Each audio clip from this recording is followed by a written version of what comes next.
But Nazi Germany had no corner on the market of racism and anti-Semitism. We can find many Nazi-like passages in the writings of Marx and Engels where they pour scorn on the Czechs and Hungarians and Poles.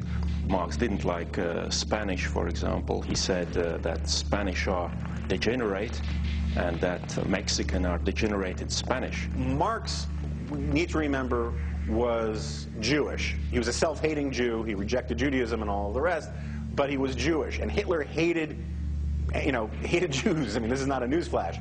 Hitler was a passionate anti-Semite, and he saw Marxism as corrupted with a deep-seated Jewish nature. The irony here is that so did Marx. Marx was a real anti-Semite. He wrote about the Jewish problem a generation before the Nazis started talking about the Jewish problem. He said how we had to purge the Jewish spirit from Western civilization, from global civilization. He had horrible racist things to say about Jews and of blacks. And Hitler very much inherited that Marxist analysis when it came to things like Jews and other races. Sometimes it's hard to tell Hitler and Marx apart. Who wrote that Germany's neighbors should accept the physical and intellectual power of the German nation to subdue, absorb, and assimilate its ancient Eastern neighbors? That's Karl Marx and Friedrich Engels, authors of the Communist Manifesto, almost a century before the Holocaust.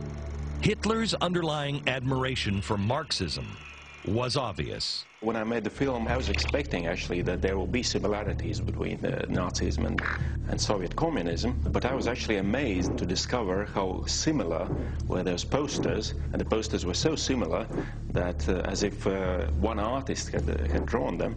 Of course, I think it is because they were both, their ideologies were very similar, and their expression, therefore, was very similar as well. In Mein Kampf, Hitler writes about the Nazi party flag, which is this big red flag with a white disc in the middle and the swastika in the center. Hitler explains it quite clearly in Mein Kampf that the red, the big sea of red that the swastika was in, was intended to attract socialists to his movement. The red flag was the emblem of the communists. It's the reason why we call them the Reds. But it went deeper than similar ideology and imagery. Until Germany launched a surprise attack on the Soviet Union in 1941, the Nazis and the Soviets worked together. They even put it in writing, signing what was originally sold as a non-aggression pact. But just weeks later, they would invade Poland from opposite sides. It wasn't until much later that we would learn the full scope of the agreement. They signed an agreement in 1939 that was called the Ribbentrop-Molotov Pact, which had secret protocol attached to it. And according to that secret protocol, they agreed on the division of the neighboring countries between Nazi Germany and the Soviet Union. Then there was a secret protocol.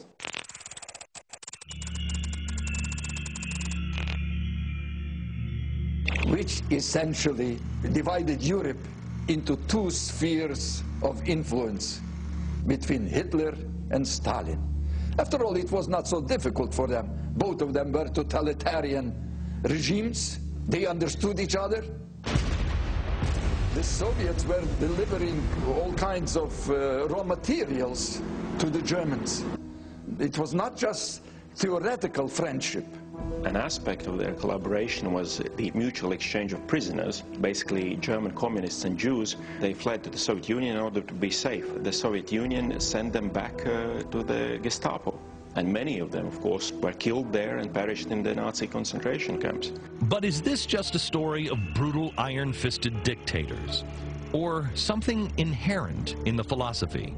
The fathers of communism, Marx and Engels, believed that societies would evolve from capitalism to socialism. But they acknowledged that there were still what they called primitive societies that hadn't even evolved into capitalists yet. They called them racial trash. As the revolution happens, the classes and the races too weak to master the new conditions of life must give way.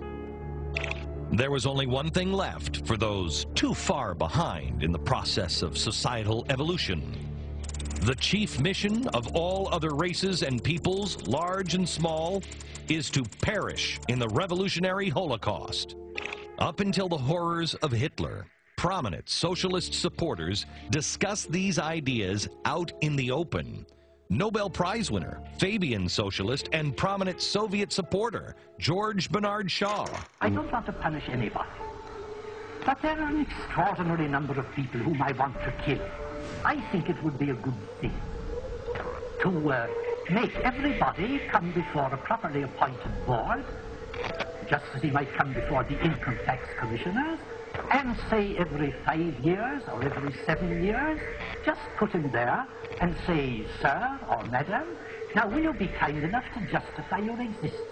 If you're not producing as much as you consume, or perhaps a little more, then clearly we cannot use the big organization of our society for the purpose of keeping you alive, because your life does not benefit us, and it can't be of very much use to yourself. And this was actually somewhat subtle for Shaw. He'd also foreshadow some of the worst atrocities in our planet's history. He wrote, "I appeal to the chemists to discover a humane gas that will kill instantly and painlessly. In short, a gentlemanly gas, deadly by all means, but humane, not cruel." People like George Bernard Shaw were convinced that overpopulation was this terrible, terrible problem, particularly because the unfit, the genetically less desirable, were swamping the good genetic types. In the late 19th century, there are almost the cream of British intelligentsia embracing eugenics, well into the early 20th century, saying that thousands, millions had to be marched off into gas chambers and liquidated. George Bernard Shaw has this great line where he says, you know, we should do it while playing lovely classical music as we march them into the gas chambers. The idea, a lot of people seem to think that this concept of the gas chamber as a tool of social policy was invented by the Nazis. It wasn't. It was, you know, and I mean this in the most disgusting, evil way, it was perfected by the Nazis. But this idea of using things like gas chambers to kill off millions of people so that the rest of the good guys could prosper and move to the sunny uplands of history was immensely popular. All of these systems are based on the idea that we know better. If the little people get in the way of our plan, well, first we'll go around them, and then we'll destroy them. This arrogance always ends exactly the same way. One of history's worst examples, the genocide you've never heard of. Next.